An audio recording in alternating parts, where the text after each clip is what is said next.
Do you want to experience maximum success when it comes to trout trolling? If you do, integrate trolling flies into your arsenal. Go on over to fishhuntshoot.com and pick up one of Kel Kellogg's signature series trolling fly kits today, and you'll be yelling fish on tomorrow.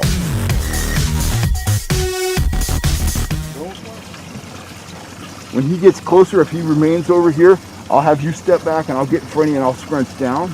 Yeah, you can just take a half step back. Just keep on cranking. What's the counter say? 118. Okay, he's still 118 feet away. I still feel like a little kid. It's always exciting when you get a fish on. Okay, now I'm feeling. Just take a step back. Let me get under you. I'll just go underneath. You tell me what the counter says. 37. Okay. I'm going to turn him into you a little. Just let it, when he head shakes like that, just keep reeling, okay? Don't try to pull the rod back or anything. Just keep on reeling. 30 feet. Watch my handle. I don't want to hit you in the eye. 30 feet. Oh, there he is. Beautiful fish. Beautiful fish. Oh yeah, I see him. Oh, yeah. Oh, he's a nice one, You man. gotta see that. You gotta see that. Rod tip Sorry, right guys. here. Okay. Oh, he's good looking fish. He's a fantastic fish. Good, good, good.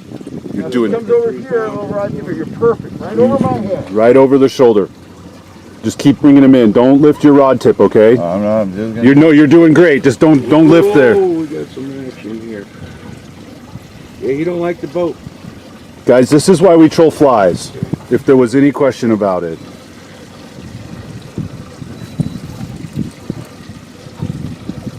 Good, good.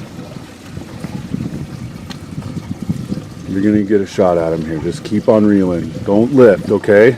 Not lifting. You're doing fantastic. You guys are veterans at this.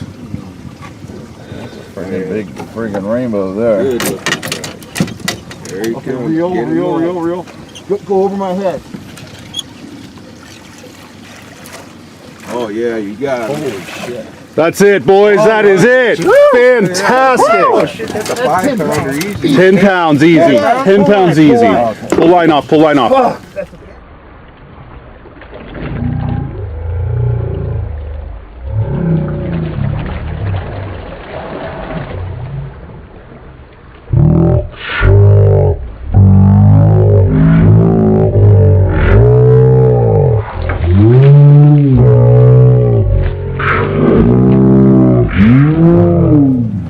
What do you got there, Lynn? A 10 pounder.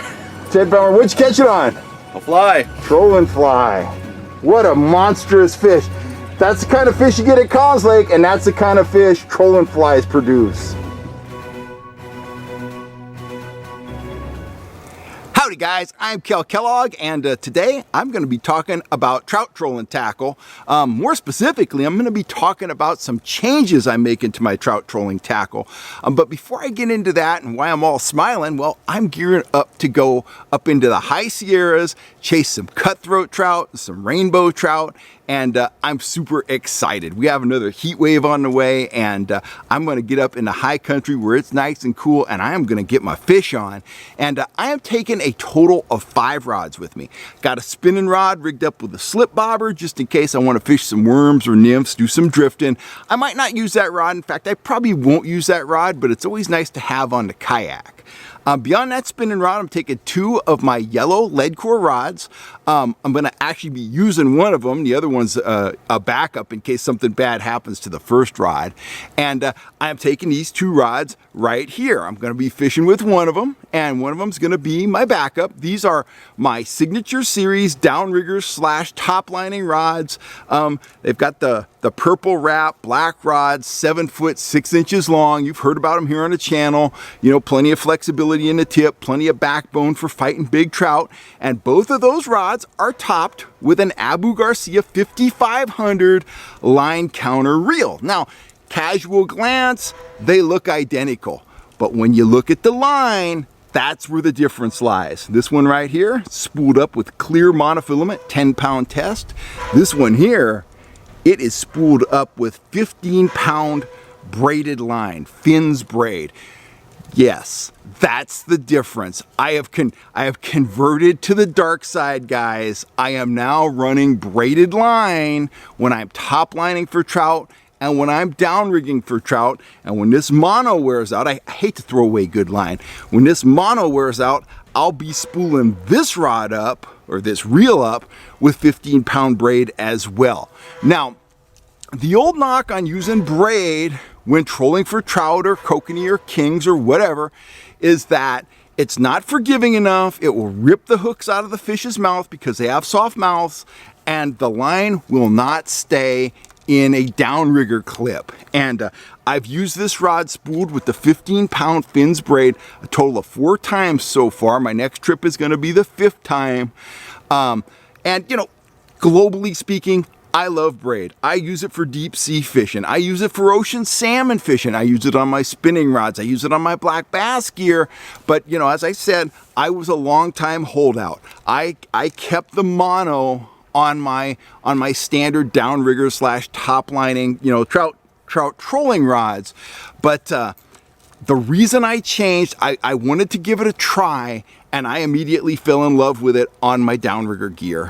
What I've found, and your mileage may vary, I am using the standard Scotty, you know, trout and kokanee size downrigger release clips, and I have not had any problem with the line staying in the clip using that 15-pound braid, which is very, very thin. I mean, it's the same diameter as about 4-pound test mono. So no problem with the line staying in the clip. In fact, what I've found is that I actually get a cleaner release when I hook a fish on the downrigger, and I think that is due to the line's low stretch properties. I think when I hook a fish back there, I get more of a direct, you know, surge on that clip, and that results in a much cleaner release than I experience with monofilament. You know, historically, I only have about 50% of my fish release on the clip when I'm using mono. I'm probably getting 75% of the fish to release when I'm using the braid. So I think that's an advantage. I'm also finding that I'm hooking more fish on the braid. Again, I think that has a lot to do with the fact that braid has very little stretch as compared to monofilament. You know, I'm trolling anywhere from 50 to about 100 feet behind the kayak, depending if I'm, you know, using a downrigger or if I'm top lining, and it just seems like that lower stretch in the braid gets that hook started in the mouth quicker, and when that fish makes its first run or its first head shake against the rod tip or against the downrigger clip, that low stretch just drives that hook in past the barb, fish on, it releases from the clip, and I'm a happy camper. I'm fighting that fish. You know, it's awesome. The final advantage, I guess, of braid, and it could be a disadvantage too, it kind of depends on your perspective. Braid is significantly more expensive than monofilament, although quality monofilament or copolymer line, they're going up in price too. But braid is still significantly more expensive than the mono you're used to using. You know, I love using for years I used the Trilene big game line, or I used the P-line CXX, stuff like that. But the braid has a longer life than the mono, so that's kind of an apples and oranges kind of a proposition there. The initial buy-in on the braid is more than the mono, but you're not going to have to change it as often, provided something horrible doesn't happen, like you get a big bird's nest or you snag up and lose a bunch of line. I remember one time I was out with my buddy Jim English, and I managed to get my line into the kicker motor, and it sucked off about 150 yards of line before I could get my thumb on the spool and snap it off. But provided you don't do something crazy and stupid like that, you know you will. You will eventually if you haven't already done it. The braid is going to last longer than the mono, and there may be some savings for you right there. It just doesn't break down when subjected to UV light the way a copolymer or a standard mono does. So that's what I'm doing with my trolling gear. That is it doesn't sound huge to a non-fisherman or to someone who hasn't tried braid, but that's a pretty significant change for me. I'm kind of old school in a lot of ways. You know me, I troll lead core and I thread worms and all that old school stuff your grandpa did. I just do it a little bit different than grandpa did, but I'm old school in a lot of ways. But I have gotten with the modern program, and I am now running 15-pound braided line on my Downrigger gear. And I urge you to give it a try too. All those things that they told me that were going to go bad if I ran braid, I haven't seen them in my experience. Granted, this is only my 5th trip coming up, but what have you got to lose? In my view, the braid, it's going to give you superior performance. You're going to hook more fish, you're going to get more positive releases out of that Downrigger clip, and you're going to get longer life out of the line. What more could you ask for? Anyway, I'll report back if I start having problems, or even if I don't, I'll report back. I'm Kel Kellogg. I just wanted to share that with you guys. I've been preaching the kind of trolling tackle I'm using here on YouTube for years, and when I made a change, I knew I had to report it to you guys straight away. I'm Kel Kellogg. I'm signing off for now. If you're looking for gear, get on over to fishhuntshoot.com. And from what I hear the rumblings in the jungle out there. I have rods soon to be delivered. So fingers crossed. Hopefully, I know there's about, there's 200 or 300 guys on the waiting list for rods right now. Hopefully, we're going to have those in the store real soon, and you can spool up with some braid and give your brand new rod a try. Anyhow, I'm Kel Kellogg. I'm stuttering all over the place. I'll catch you next time, guys. You have a wonderful day.